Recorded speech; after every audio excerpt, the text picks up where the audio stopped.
Close your eyes for a moment and think about something you've been chasing, a goal, a dream, a desire. Now ask yourself, am I moving toward it with certainty, or am I gripping it so tightly that I'm suffocating the very possibility of it coming to me? Desperation is the energy of lack. It is the loudest declaration to the universe that you do not have what you seek. It is a signal that you are separate from your desire. And in this state, you become a magnet, not for what you want, but for more absence, more struggle, more waiting. Because here's the truth, manifestation doesn't respond to frantic energy, it responds to certainty. It responds to the elevated emotions of gratitude, joy, and inner knowing. But when we are desperate, when we are pleading, hoping, doubting, we activate the brain's survival mode. The body floods with stress hormones, and in that moment, we are no longer creators. We are reactors, stuck in a cycle of fear, worry, and frustration. Think about it. Have you ever chased something so hard that it seemed to run from you? A relationship, an opportunity, success? That is the law of inversion at play. The more you push, the more resistance you create. But the moment you release, the moment you stop needing, the moment you embody the state of already having, it arrives. Because true creation is not about waiting for something outside of you to change. It's about shifting within yourself. It's about stepping into the version of you who already has it. Walking, breathing, speaking, feeling as if it is already done. So, what would happen if you let go of the desperation?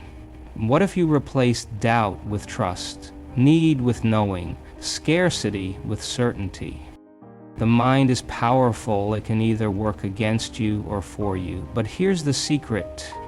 When you become the version of you who no longer chases but embodies, you don't have to run toward your desires. They come to you. So today I challenge you. Stop begging, stop doubting, stop waiting. Step into the energy of already having it and watch how the universe responds. Desperation is a signal to the universe, a loud and unmistakable message that you do not have what you seek. It is the energetic equivalent of clutching sand in your fist. The tighter you squeeze, the more it slips through your fingers. Desperation does not create, it repels. It does not attract what you desire, it reinforces its absence. When you are desperate, you are operating from a place of lack, from a deep internal belief that something is missing. And what happens when you believe something is missing? You feel anxious, you feel unworthy, you feel separate from the very thing you are trying to call into your life. Your thoughts spiral into fear. What if I never get it? What if it's too late? What if I'm not enough? And with every thought of lack, you create more evidence of lack. Energy is frequency, and desperation vibrates at the lowest end of the spectrum. It is rooted in scarcity, in fear, in the illusion that you must chase, beg, or force life to give you what you want. But manifestation doesn't work that way. You don't attract what you want, you attract what you are.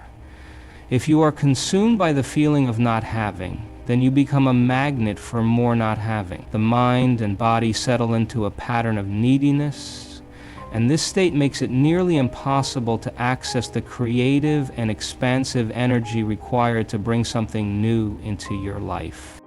Think about the moments when things have flowed effortlessly for you, when opportunities appeared out of nowhere, when relationships unfolded with ease, when success came naturally. What was different? You weren't desperate. You weren't obsessing over the outcome. You were in alignment. You were in a state of trust. Desperation is the opposite of trust. It is a fear-driven reaction to a perceived void. But the void isn't real. It's a construct of the mind. The truth is, the moment you let go of the energy of need, the moment you release the belief that something is missing, you create space. And in that space, the very thing you are chasing can finally come to you. Emotion is the language of the subconscious mind. It is the energy that shapes your reality, the invisible force that signals to the universe what you expect, what you believe, and what you are ready to receive. Every thought you think is electric, and every emotion you feel is magnetic. Together, they create the vibrational frequency that determines the experiences you attract into your life. Most people believe their emotions are simply reactions to external circumstances, that they feel joy when something good happens or sadness when things go wrong. But the truth is, emotion is not just a response, it is a cause. It is a creative force. The way you feel in this moment is actively influencing what comes next. Your body does not know the difference between what is real and what is imagined. If you can generate the emotion of having something before it arrives, you create the internal conditions for it to manifest in your external world. Think about it. When you dwell in feelings of gratitude, joy, and excitement, your brain produces neurochemicals that reinforce those emotional states. You begin to perceive opportunities you previously overlooked. You take inspired actions without resistance. You move through the world in a way that aligns with the reality you are creating. But when you exist in states of fear, doubt, or frustration, you tune yourself to a reality that reflects more of the same. You see more obstacles, more struggle, more reasons to believe things aren't working out. Your emotions are not passive, they are generative. The energy you emit is shaping the very fabric of your experience. This is why desperation is the biggest manifestation killer. It carries the emotional charge of lack, reinforcing the absence of what you desire. But when you consciously elevate your emotional state, when you feel the gratitude, the certainty, and the joy of already having what you seek, you shift your frequency. You become the person who already lives in that reality, and reality has no choice but to match you. Your emotions are the blueprint of your future. Every day you have the power to choose. Will you create from fear and scarcity, or from trust and abundance? The moment you decide to feel now what you once believed you could only feel later, you collapse the distance between you and your desires. And in that moment, manifestation begins. When the brain and body enter survival mode, everything changes. Your thoughts narrow, your heart races, and your body is flooded with stress hormones designed to protect you from immediate danger. This state is essential when facing real threats, but when it becomes a chronic way of being, when you are constantly stressed, anxious, or desperate, it becomes the very thing blocking you from manifesting the life you desire. Survival mode is wired for protection, not creation. In this state, the brain is not focused on possibilities, expansion, or new opportunities. Instead, it is locked in a pattern of reactivity, scanning for threats, anticipating failure, and reinforcing the very limitations you are trying to escape. The body becomes addicted to the chemical rush of stress, cortisol, adrenaline, and norepinephrine. And this keeps you trapped in a cycle where fear, doubt, and desperation feel normal. When you are in survival mode, your energy is anchored in the past. Your mind replays old traumas, past disappointments, and worst-case scenarios, convincing you that history will repeat itself.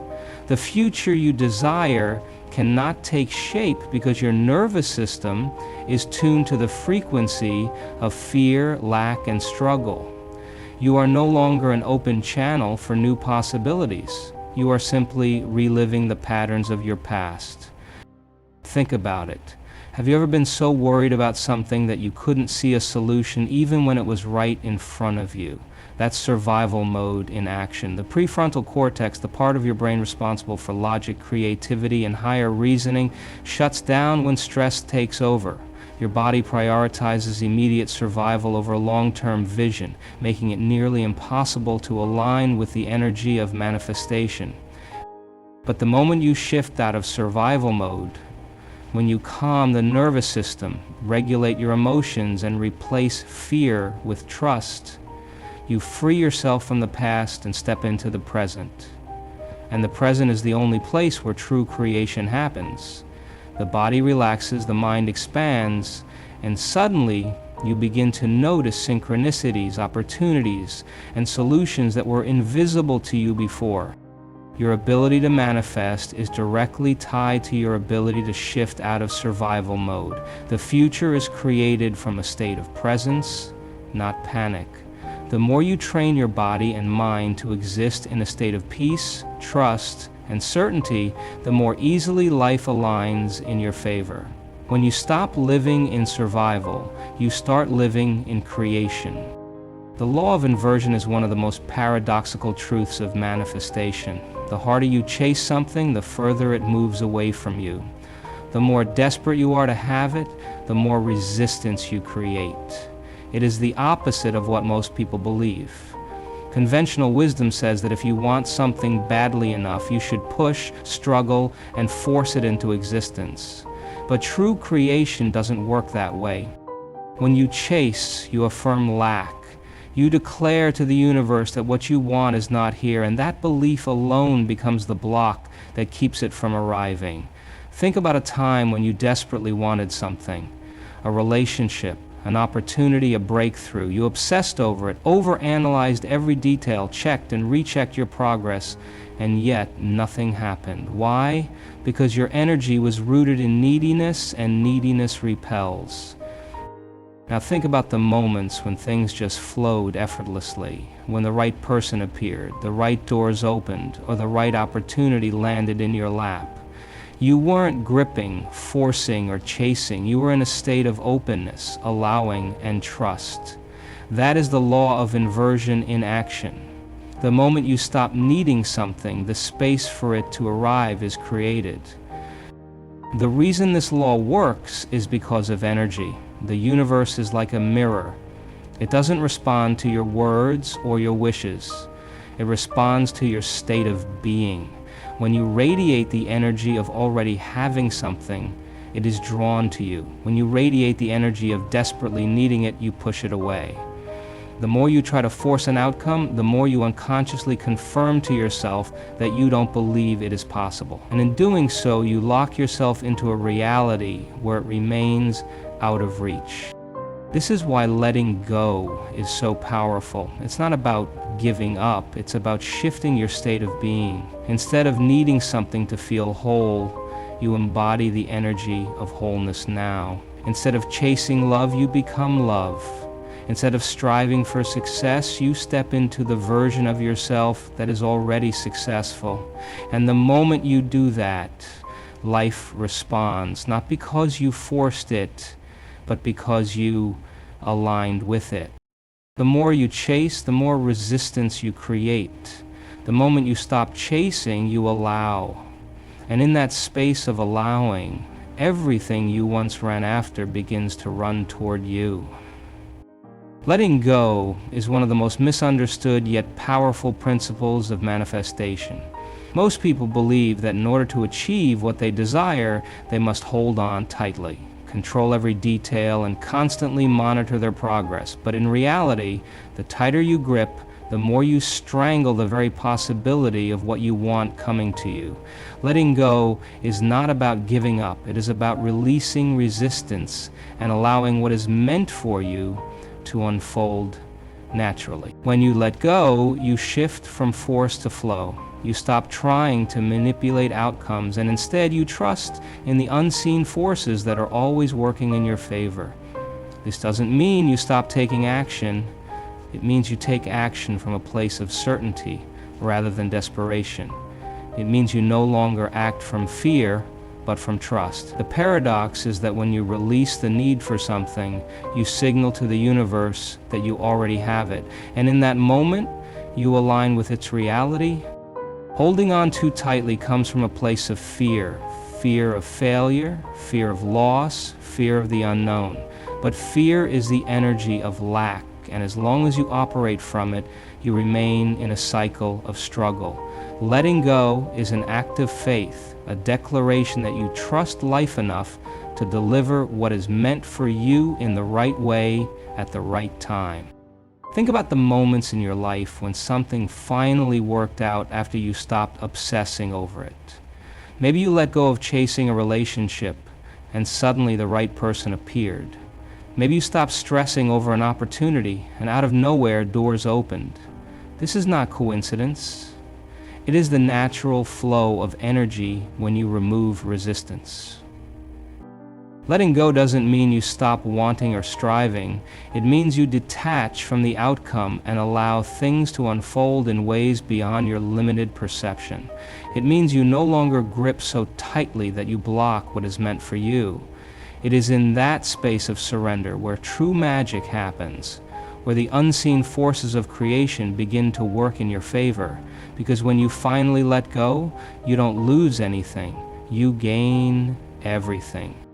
Shifting from desperation to trust is the key to unlocking everything you desire. Desperation is rooted in fear. It's the energy of lack, uncertainty, and separation from what you want. Trust, on the other hand, is the energy of certainty, abundance, and alignment. When you move from desperation to trust, you change your entire vibrational frequency, and in doing so, you change what you attract.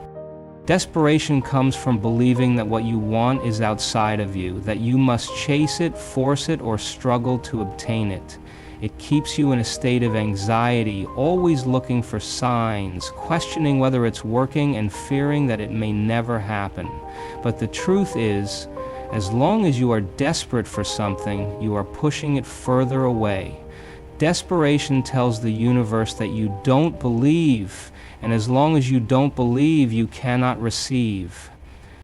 Trust, however, operates on a completely different frequency. Trust is the knowing that what you desire is already in motion. It is the quiet confidence that you don't need to micromanage the process, because it is unfolding in perfect timing. When you trust, you act as if your desire is already on its way. You no longer need to obsess, to overthink, or to doubt, because you understand that your only job is to align with the energy of already having it. Think about how you behave when you truly trust something. When you order a package online, you don't check the tracking every 5 minutes in a panic, wondering if it's coming. You simply know it will arrive. That is the same level of trust you must cultivate in your manifestations. When you fully trust, you shift your state of being. You stop asking, when will it happen? And instead say, I know it is happening. You stop looking for proof in the outside world and start feeling the reality of it within you. This shift is powerful because it moves you out of resistance. When you trust, you let go of control, and when you let go of control, you open yourself up to possibilities greater than what your limited mind could have imagined. Trust doesn't mean you sit back and do nothing. It means you take action from a place of alignment rather than fear. It means you embody the version of yourself that already has what you seek. Desperation is the energy of separation. Trust is the energy of alignment. The moment you stop begging for your desire and start embodying the certainty that it is already yours, you collapse the distance between you and its manifestation. When you shift from desperation to trust, life shifts with you. Desperation, the biggest manifestation killer. Take a deep breath. Think about the one thing you've been trying to manifest, the dream that keeps you up at night, the goal that feels just out of reach. Now ask yourself, have you been moving toward it with trust, or have you been chasing it with desperation? Desperation is the energy of lack. It is the loudest signal to the universe that you do not have what you desire. Every time you feel desperate, you are unknowingly reinforcing separation between you and your goal. You are sending a message that says, I don't have it. I'm afraid I won't get it, and I don't trust the process. And the universe, responding to your vibration, gives you more of that same experience, more waiting, more struggle, more proof that what you want is missing. But here's the truth. You do not manifest from desperation. You manifest from certainty. Your emotions are the foundation of your reality. If you feel anxious, needy, or fearful, you are aligning yourself with a future where those emotions continue. If you feel grateful, certain, and already fulfilled, you are aligning yourself with a reality where those feelings become your external experience. The problem is, most people are living in survival mode. When you are desperate, your brain and body shift into a state of stress, wired to react, not to create.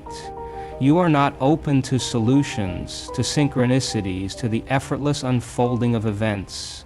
Instead, you are stuck in the patterns of the past, replaying the same fears, doubts, and frustrations. And in that state, you cannot step into the future you desire. You can only relive what you already know. This is where the law of inversion comes in. The more you chase something, the further it runs from you. The harder you try to force an outcome, the more resistance you create. But the moment you stop chasing, the moment you let go of the need and embody the energy of already having it, everything shifts. The opportunities that seemed blocked begin to flow. The right people, the right timing, the right circumstances all start aligning in ways you never could have planned. Because manifestation is not about forcing, it's about allowing. And allowing requires letting go. Letting go of doubt, letting go of control, letting go of the belief that you must struggle to receive.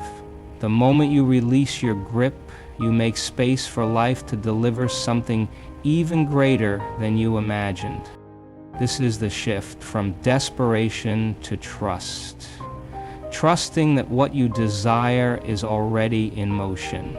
Trusting that you don't have to chase because what is meant for you is already finding its way to you.